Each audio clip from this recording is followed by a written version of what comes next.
If you've been told you have piriformis syndrome, or you think you have piriformis syndrome, or you just have some pain in the butt, then you've probably seen that there are many potential ways to solving this. You could try to stretch it, or you could try to strengthen it, or you could try to poke it, or foam roll it, or massage it, or if you really want, you could even have the piriformis muscle removed. You could have it excised. There's a surgery for that now. Either way, in this video, I want to share with you how you determine which end of the spectrum you should live on. Should you be stretching it, or should you be strengthening it? And what are some signs to tell you what you should do? And so what I want to do is I want to share with you and walk through a flowchart that I've created so you can see sort of the way that I think and make decisions. And so this way you can make a decision for yourself about should you be stretching it or should you be strengthening it. So let's walk through that flowchart. Hopefully this helps you out. Also, if you want access to this free flowchart as well as a bunch of other exclusive bonuses that will help you get to the bottom of what's causing your pain and start to help you figure out what exactly you can do about it, then click the link up here somewhere, as well as somewhere in the comments and or the link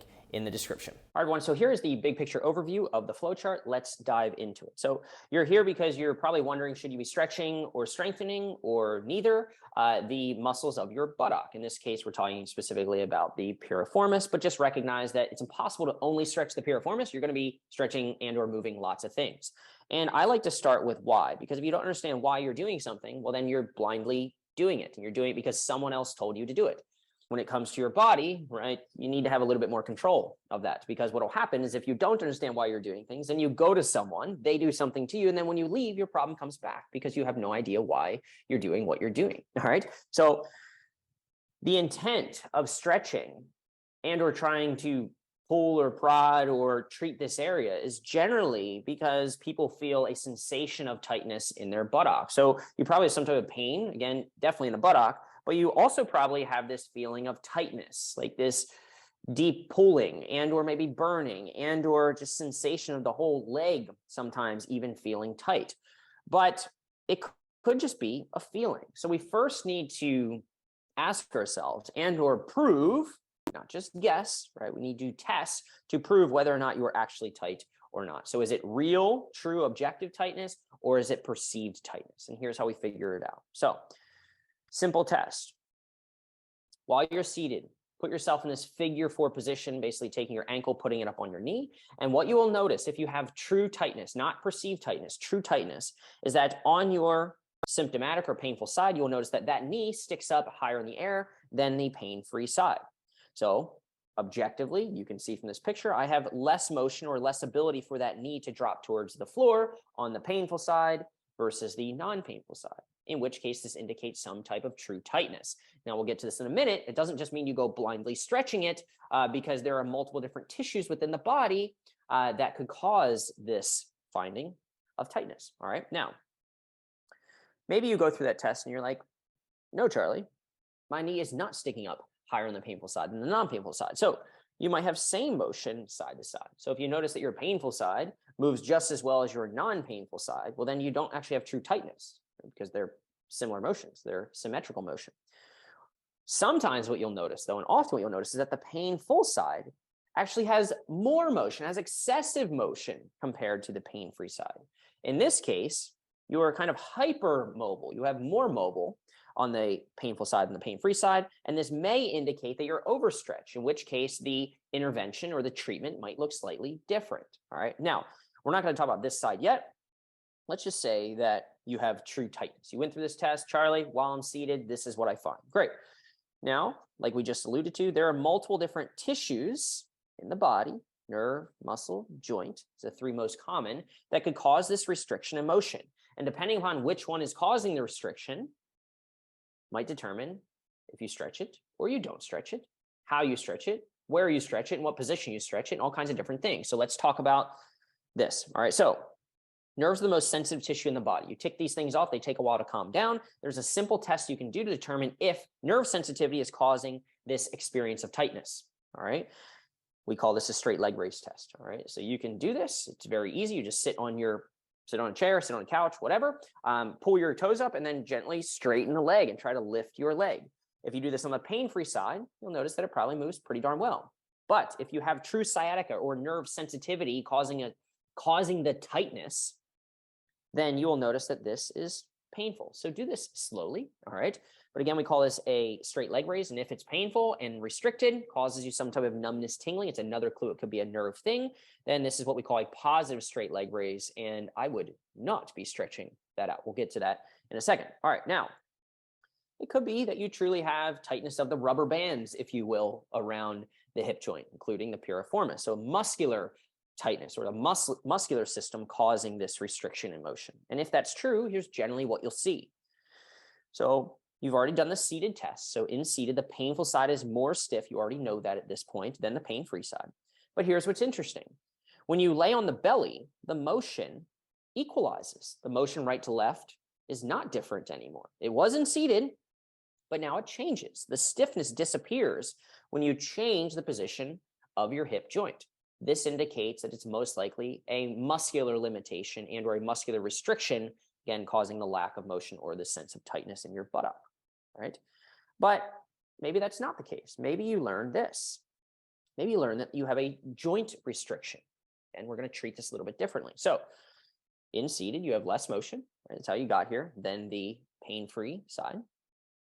But when you lie on your belly, the painful side is still more stiff. It's still restricted compared to the pain-free side. So you can see you have more motion here. All right. So just to summarize, when comparing motion of the leg in seated versus the belly in that figure 4 motion, if the motion matches in seated and in the belly, in seated and on the belly, then it points to more of a consistent restriction in the joint of the hip. If the motion changes, it's most likely a muscular restriction. All right. So the motion matches tight and tight in seated and on the belly joint. If the motion changes, tight in seated, but no longer tight on belly, then it points to more of a muscular restriction.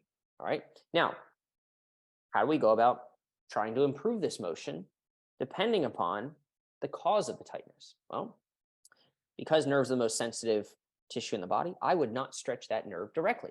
Chances are you're going to make it very angry. All right. And so what I would do is, let's just say the right leg is the most painful leg. I would take the figure 4 stretch and I would be doing it on the left leg. So stretching the good leg. You can take that concept and start working the good leg versus continuing to aggravate the bad leg. All right. And you might say, well, why do we do this? Why do we do a figure 4 stretch? Why could we potentially do hamstring stretch or whatever on the good side compared to the painful side? And how does that potentially help me? Well, number one, it keeps you from ticking off the painful side. All right. And then number 2, we've actually seen that if you stretch and or we'll just say move the nervous system on the good leg, you can actually get some tugging and or some gentle motion on the sort of bad or painful leg. So for example, hopefully you can see my shirt here, right? If I were to pull this on the one side, you can see that I get some motion on the other side. All right. And so it's an indirect way, often a very safe way of moving the nervous system. Hopefully that made sense. So work the good side to calm down the nervous system. It's one way you could do it. Obviously, there are many ways, and this flow chart would have to be like massive. It would take me years to go through it probably, right? But at the end of the day, it's a start. All right. Again, maybe 3 30-second holds or whatever feels comfy. Find comfort doing it. It should feel safe. All these should feel safe. All right. Now let's just say nerve is fine, Charlie. Seems like it's the muscles of my buttock, maybe my piriformis that's tight. Okay. So you could try directly stretching it in seated. As you'll learn here in a moment, when I break out some of these, I'll actually show you a live video of me walking through some of these just briefly. This involves like a lot of different motions of the body. So not only you kind of pulling on the knee, sometimes it bothers the knee. You're stretching out the hip, right? But you're also leaning forward and, you know, everything's kind of just, there's a lot of moving parts, all right? So I'm not saying you can't do that, but consider that seated, if you're watching this, is probably a fairly yucky position for you if you truly have Piriformis syndrome. So I would not combine a yucky motion, a figure 4, with a yucky position. Again, you could try it, but probably would not be my first go-to. You could try it on the back. Lying on the back is generally a less threatening position. Again, you kind of pull this knee up towards the opposite shoulder. You all have seen this stretch if you looked on YouTube, right? You could try it, but here's the thing, it's often painful. And if doing this motion hurts so good, well, it still hurts, all right? And so I would not do it. Motion should feel safe in the majority of cases. Most people, 90% of people with these problems, in my experience, will respond to doing safe, feel-good motions, not ones that threaten the system. All right. So again, I'll walk you through this here in a moment in a live video demonstration. But you could also try moving the hip in a safer way, safe position on the belly, that frees up your ability to move and get in that figure 4 position by doing this little windshield wiper move, all right? And what I like about this is, number one, laying down is generally fairly safe and comfortable for people with pain in the butt, pain in the back, things like that. So the position works well. But then also notice on the belly that the stiffness or restriction, which was present and seated, disappears when you're on your belly. So not only does it feel safe, the position, but the motion is more fluid. The motion is more free. And so you can work this leg back and forth to start to expose yourself to that threatening motion, but in a way that is fairly safe and non-threatening. All right. So again, I'll show you exactly what I mean here right now. Now, a super simple way that you could begin motion, integrating motion or introducing motion in the area that's threatened of your back, butt, and or leg is by moving the tissue in this area in a different position. Not only a different body position, but also a less threatening position of the hip. Instead of your hip being pulled up like a knee to chest, which is often very yucky, in either a seated or lying position, you could do it with your hip in a sort of neutral position. So let me show you how. This one was tough to draw it on the flow chart, so I want to walk you through it. So what you're going to do is you're going to be lying down. If you feel like you need to, because the back gets uncomfy if you don't have this, you can put a pillow underneath your pelvis, all right? Bend your knee up to 90 degrees. This would be on the affected or the quote-unquote painful side. And then I'm going to come around here so you can see it. I want you to find a comfy position of the leg. So if it's out a little bit, or if you feel like you want to bring it in a little bit, whatever, just kind of let it rest in a natural position. And then what you're going to do is you're going to perform like a little windshield wiper, all right? And so you're going to go on in until you feel a little pull on your back or your buttock, or if it's completely pain-free, just go to the point where you notice your pelvis wants to rock. You can see it rocking a little bit, all right? Go to the limits of the motion, and then go the opposite way. Again, a little tug should be felt, but it should be pain-free. It shouldn't be threatening. Now, one thing is notice that she's not allowing her pelvis to do all kinds of weird, like tilting and rotating like that. And she's not doing it super fast. She's just doing it in sort of a controlled manner. Windshield wiper in, windshield wiper out. And literally, you can perform this, maybe 2-3 sets of 15-20 reps. It should just feel safe. Should not feel threatening. And again, this is generally a very neutral position of the hip. So the hip joint often likes this position, stresses out the hip joint very little, but also gets the muscles and the nerves around the area to move in a non-threatening way. Okay, now, let's just say it's not nerve, it's not muscle, but you discovered that it's joint. So in seated and on belly, you've just got a lot of stiffness, right? Maybe you have trouble putting on your shoes in the morning, shoes and socks because your knees stick up in the air. It's painful. It's hard to lift that leg. You're walking when you're limping. These are all signs of a problem within the hip joint due to whatever. Usually it's an osteoarthritic hip, but there are other things that can cause it. All right. So if that's the case, you could try stretching it. You could try doing these things. But oftentimes, if you've lost that much motion in the hip, you might need another intervention. You might not be able to solve this naturally. Sorry to say, you could try it. But oftentimes what you'll find is that people who stretch a cranky joint, people who try to, as you'll see here in a moment, try to strengthen or work a cranky joint or the tissues around it, just make it more cranky and more angry, right? So in the case of a muscular restriction, you can often loosen up the rubber bands, if you will, the muscles, right, through gentle stretching. If you have a true joint restriction, capsule, meaning the bag around the joint, right, is stiff. Maybe the bones are a little bit more in contact and there's less motion inside the joint. The chance you're going to stretch through that is not very high. And so I have never seen that, or very rarely see that turn out well. So again, you can do whatever you'd like. What I would recommend though is check out this video and see if you resonate with this case. So this is a case, I had permission to share this, obviously, of an individual who met with me looking for help, and I straight up told him, I think you need a hip replacement. So again, if you want to access this flow chart, you can download it, probably above, and or you can check the link in the comments or description, wherever it's at, all right? And you can actually watch that live video to see if you resonate with Bill in this case, all right? So that is that, all right? So you have true tightness, nerve, muscle, joint. We may change how we approach it or how we stretch it or try to increase the motion. But let's just say that you've identified that you have perceived tightness. It's not true tightness. You thought you have tightness because it feels tight, but it's not actually an objectively tight. Heck, maybe you even have more motion. What do? Well, if you have more motion, you have the same motion, probably doesn't make sense to try to gain more motion, right?